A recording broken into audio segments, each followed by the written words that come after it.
This is BBC One Southwest. Now Samantha Smith with Inside Out. Hello and welcome back to a new series of Inside Out Southwest stories and investigations from where you live. And we meet a man with a passion for other people's memories. It might be holidays in Kenya, or it might be holidays at Torquay. Amateur filmmakers film the things they love.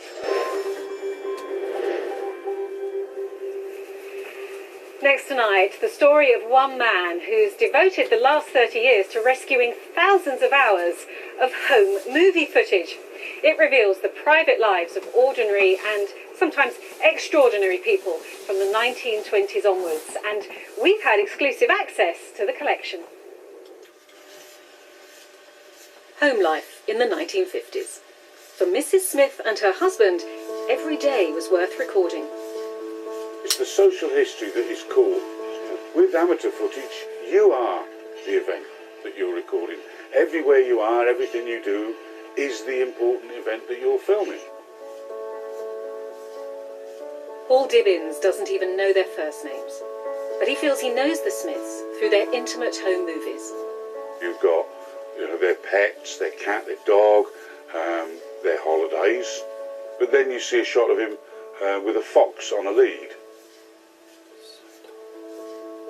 Paul's house is filled with other people's lives.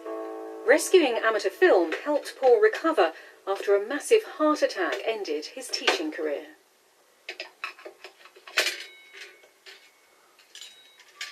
And the doctor said, well, that's it. You need to find something you can do. You can just sit down and do jigsaw puzzles or something. He says, have you not got a hobby? And I said, well, I like old films. He said, well, there you go.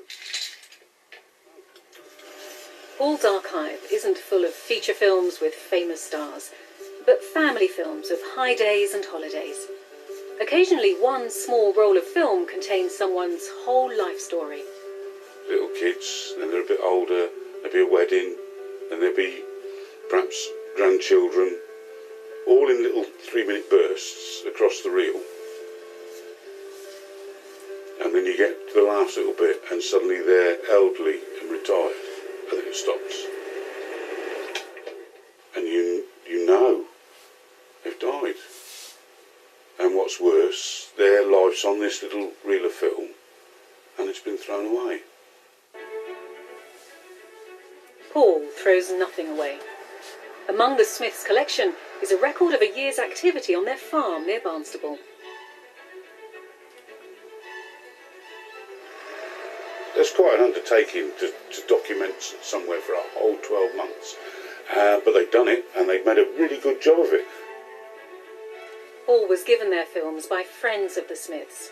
He restored them so Mrs. Smith, by then widowed and in her 90s, could see them for one last time. They had a big gathering, and the old lady watched the films, and then passed peacefully away in her sleep sort of, a few days later.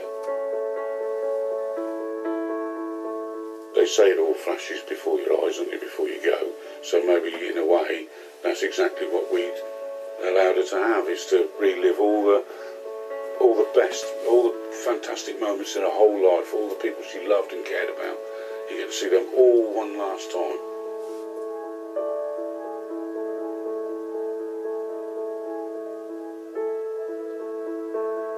You'll make me cry if you're not careful. You will.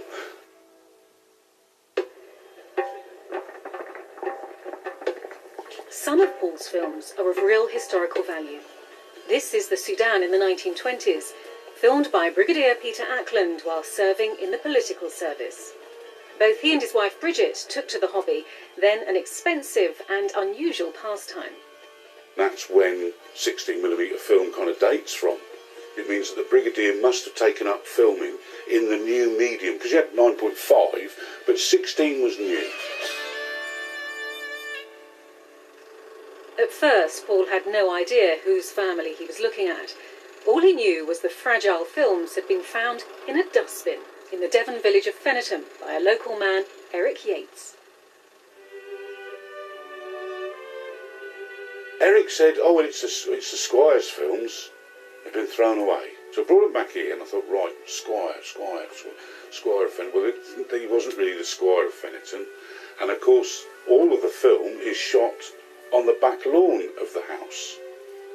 And so you can drive around everywhere forever looking at the fronts of houses. But you can't go knocking on posh doors and say, excuse me, can I have a look at your back garden? After some detective work, Paul found the films that had so nearly been lost forever belonged to one of Devon's oldest aristocratic families, the Acklands, and that this back garden at Fennerton was the one he'd been searching for. And for the first time, Paul could meet someone in one of his cast-off films, because this little boy, captured almost 80 years ago, is still alive, the Brigadier's younger son Anthony, now Sir Anthony Ackland, once head of the diplomatic service and a former provost of Eton. This was one of the first bits that I restored as they were coming out of the box. It's a family gathering, isn't it? A sort of tea party on the lawn? Yes, very often there was tea on the lawn. So that's my brother and myself, I think, and my cousin, first cousin Jane Wickham Musgrave.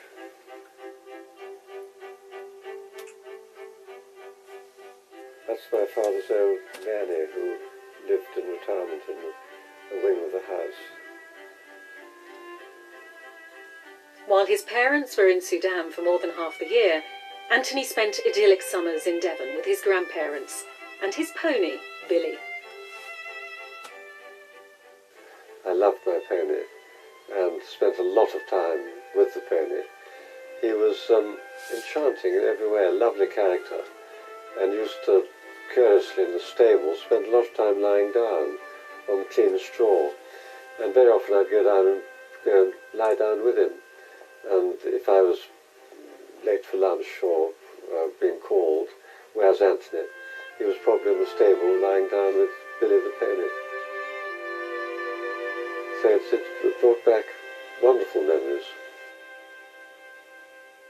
Over 30 years, Paul has watched tens of thousands of hours of film, but there's one subject he's never seen. I've never had a film of a funeral. Never. Never, ever, ever. Who would spend 27 and 6 to record a funeral when you could spend 27 and 6 and record a wedding? And everybody having a real thumbs-up time. And sometimes the films he's given contain secrets, perhaps best kept that way. So after the husband passed away, his wife asked me to transfer the films, only to find out that her best friend and her husband had been having an affair, which he'd been quietly recording on film for over 40 years. And how did she feel about that? 2 big stiff whiskies were the next thing, and well, I don't think I'll bother to have those digitised was the next thing she said. While today social media encourages us to record every part of our lives should we wish, Paul fears an archive like this will not be possible again. Far more people today can record a moving image than ever could before, but they don't print that to anything you can keep. Are we losing something because of that, do you think? I think future generations will think we have. I'm not sure that we're aware. I think it's like all of those things, it's gone before you noticed it.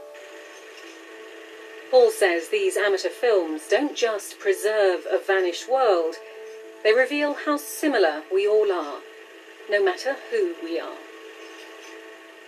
It might be holidays in Kenya, or it might be holidays at Torquay, but the actual reason for filming it and the subject matter is pretty much the same right across the board, the same things. It's what you love. People, amateur filmmakers, film the things they love.